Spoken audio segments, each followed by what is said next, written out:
Okay, so tell me a little bit about what symptoms you were having before you came in, and what difficulties you were experiencing, both you and the baby, and then what improvements you've seen since the procedure. So we were dealing with poor latching. He was latching, but it was very painful, very tight, and he wouldn't get much areola. He was more so on the nipple, and so he was pretty much gnawing at the nipple rather than sucking at the breast. And so since having the procedure done, he's latching better, and he's not so tight in his face, and he's not gnawing at my nipple unless he's using it as a pacifier. So you saw, kind of tell us a little bit about what drastic changes you saw, like once I took him from you and brought him back to you. What drastic changes, both of you, because you both had some pretty drastic observations of things that were immediately different when we did the surgery. He's a gorgeous baby, but he used to kind of have almost like a little baby scowl. He used to kind of have some creases in his face, kind of like he's just permanently a little fussy and upset in the face. A lot of tension there, right? You mentioned about playing with his face even when he was asleep. Tell us about that. Yes, when you would mess with his face, he would always cringe. He didn't really want you touching his face. Whereas now he'll let you touch his face. He's a little hungry right now. He's a little hungry and a little fussy, but he would wake up out of his sleep if you would touch his face, because it was real sensitive to him. And he had hard creases in his cheeks. And so once we had the procedure done, we noticed that his face softened up. Those creases weren't there anymore. Even when I would go to breastfeed after he had the procedure done, he would open his mouth wider to get ready to feed, which made breastfeeding much easier. And so he was nipple feeding on you, not breastfeeding. Yeah, right. Yeah, and even very painful. Even his body loosened up because you showed us the tightness in his body before we had the procedure done, and then seeing how loose his body became after the procedure was definitely amazing. And so yeah. Yeah. How's his demeanor been since then? His demeanor has been good. He's having longer sleeps. Okay, that's good. He'll give you 3.5, 4 hours. He'll sleep as long as he'll sleep 3.5, 4 hours if you let him. Okay, that's a vast improvement over just a week ago. And you just told me he's gained some weight. How much weight has he gained in 1 week's time now that he's feeding better? A little over a pound. Okay, that's fantastic, he's right? 8 pounds, 3 ounces. When we brought him in, he was 7'5". So I think he's not quite a whole pound, but just right at about a pound. Okay. And this was a couple days ago, so he very well might be bigger now. Okay, alrighty. And then you also mentioned his lip looked different. And the blistering with the lip. He had blistering all the way around on his little lip that you guys really weren't even aware of. It was so bad. It was the whole lip, and and you couldn't see the top lip at all very much until I brought him to you. So what have you experienced now? The blistering, It's all going. He's not gonna let us show you, but he's definitely sticking his tongue out now. Right. And this whole, you can see this whole top little lip. And his lips have lightened up since the blistering has gone away. Not gonna let me. No.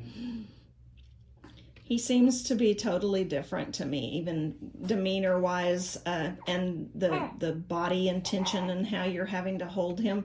He was almost holding himself, and y'all were just supporting his weight up high, as you held him. Now you're having to support him more. because he's more like he ought to be, kind of floppy as a baby. He's not so tight. Even the tension around his eyes is different, and the shape of his eyes.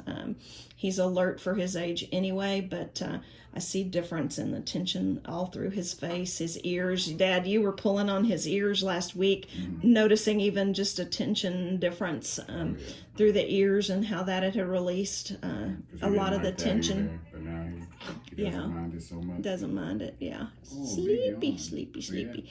Alrighty. Any advice now that you're kind of a week into this process and journey? Any advice for parents moving forward, or if they're worried about the procedure or doing the procedure? There's a lot of misinformation, and with you guys being so healthcare centric, and your health knowledge and IQ is higher than some just because of your education and some of your career choices and paths.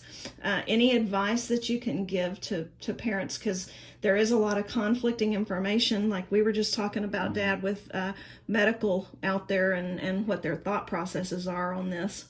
I would surely say definitely see a lactation consultant if you're having difficulties, because our doctor said that there was nothing wrong if he had a lip tie, but then discussing with our lactation consultant, she gave us pre-information on the struggles of if we didn't get his lip tie dealt with.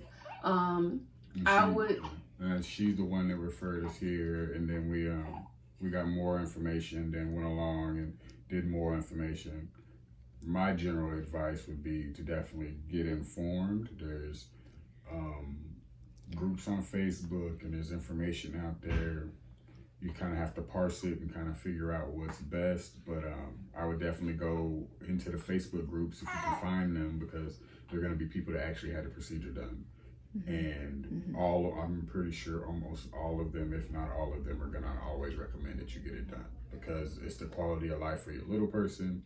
It can help you down the road. It can help them with, if you have a high upper lip tie, you can end up with a crazy gap, end up needing braces. It's uncomfortable for babies. So even if you have a bottle feeding baby, it's just overall better quality of life for them. And the main thing is that it kind of unlocked his little body, and it kind of saved him all that tension. And you have a happier baby, and bless the baby. You have a happier baby, a baby that sleeps better, that sleeps longer. And feeds better. So even your bottle feeding baby will get fuller, will have less issues with acid. Because that's another thing that we've been noticing. He couldn't spit up, so he has silent reflux. Now it's active. Little man has spit ups now.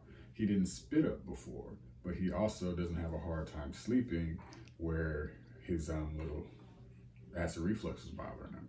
So it's connected. Everything that was loosened up and everything that helped him with his jaws and his lip and his tongue, it was a holistic thing. It helped his whole entire little body, and it improved his quality of life. And as a parent, you have to try and go get that information, because you only know what you know, and they don't come with instructions. So I wouldn't have anyone being hard on themselves if they don't know, but you should try and get as much information as you can. If you hear anything about a lip tie, there's information online where you can look, where you can look and see if you have a lip and tongue tie yourself. And if your little person does, then they might not be as comfortable. I'm not going to say they're suffering, because you might have a jolly baby, but they could be better. And gives them a better arc kind of going in. Well, and you guys were fortunate in that you found a lactation person that has extra training and is savvy with tethered oral tissues. And not every lactation person, I've got team members that have just come on board with me that are just finishing their training, and they said they got practically no training for lip and tongue tie through the lactation, so that you have to actually find someone lactation wise that is tongue tie savvy. So I would encourage parents, just like you kind of already suspected a little bit something was off. You got blessed by being with Amber that's already tongue tie savvy, but as you're searching for lactation people, ask them if they have any experience with working with families who have tongue or lip tie babies. because if they don't have the experience with that, they won't understand what to check for, what to see, and what to look for, especially in the cheek areas, because there's a lot of people out there that aren't paying proper attention to the cheek tensions. Right. As well, and you know already that plays such an important role in baby being able to open wide and get up onto the breast well, which affects latch. So, and a lot of our medical personnel, doctors, OB-GYNs, they aren't trained for this. They don't get it, they don't get any of that knowledge. Just, you can be sure if the lactation people aren't getting information on this in training, that the general doctors, pediatricians, OB-GYNs aren't getting any information, but they seem to render opinions on it. And that can be the wrong opinion, give you the wrong information, and so it's very confusing for parents, unfortunately, right now. Anything else that you guys can think of that you would advise or want to mention? How are you doing with the wound care management and the stretches? Oh, it's not it's easy. It's really easy, and when you hear wound care, that's kind of like on a sliding scale.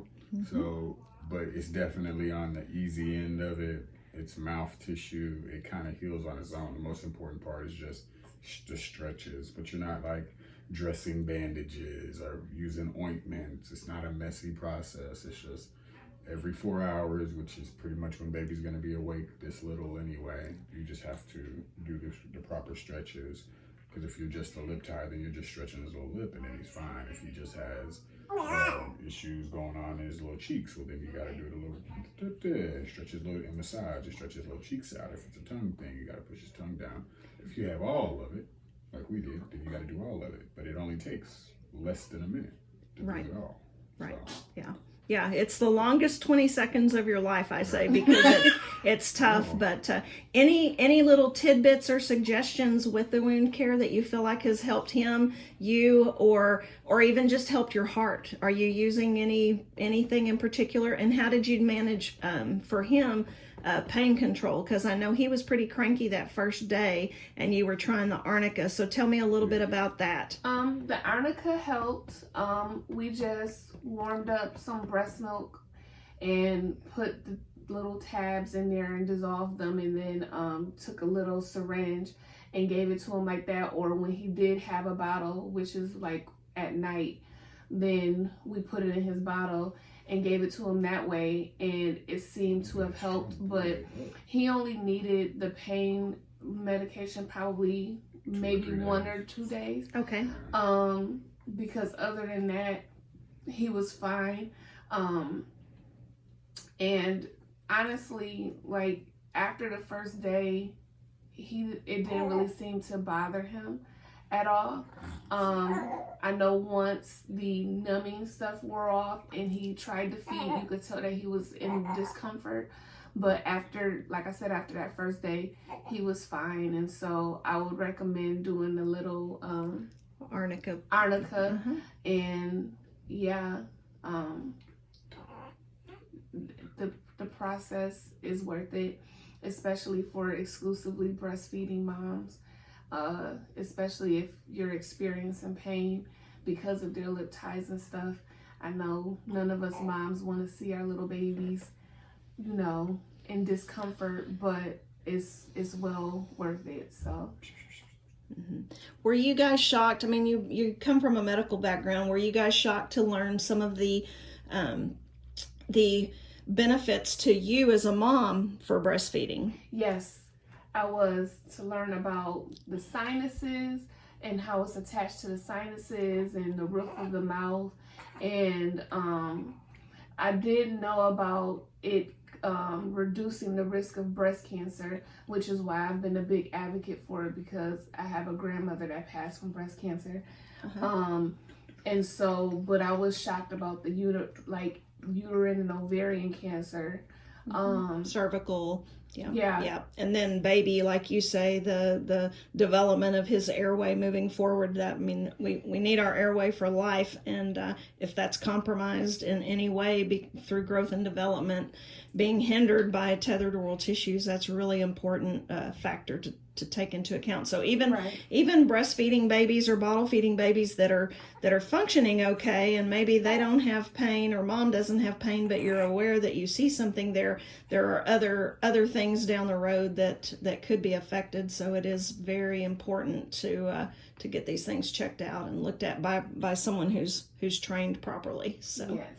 for sure. Alrighty. Well, anything else you can think of? Alrighty. Thank you guys so much You're for your welcome. time. I appreciate Very it. All right.